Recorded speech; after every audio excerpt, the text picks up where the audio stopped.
రాయలసీమ ఎత్తిపోతల పథకం నిలిచిపోవడానికి ప్రధాన కారణం జగన్ అని స్పష్టం చేశారు మంత్రి సవిత.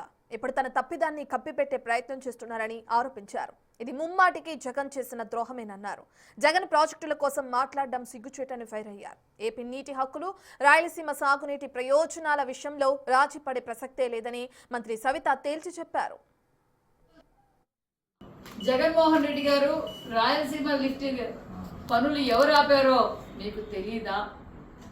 మీరు ముఖ్యమంత్రిగా ఉన్నప్పుడే మరి రాయలసీమకు బ్రేక్ 2020లోనే మీరు అనుమతులు తీసుకోకుండా మరి చేసినందుకు మరి కేంద్రం ఆపిందనే విషయం మీకు తెలియదా అనే విషయం కూడా మీకు తెలియజేస్తున్నాం.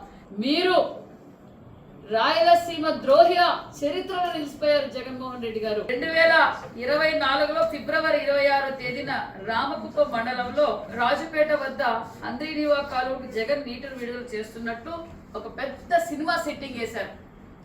ఆ సెట్టింగ్ ఒక్క చుక్క నీరు కూడా మరి కాలువలు పారలేదన్న విషయం ప్రజలందరికీ తెలుసు.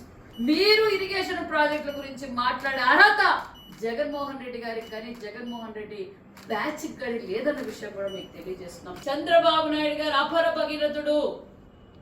ఈ రోజు రాయలసీమలో సాగునీరు తాగునీరు అందుతున్నాయి అంటే చంద్రబాబు నాయుడు గారి ఘనత అన్న విషయం మీకు మరొకసారి తెలియదు.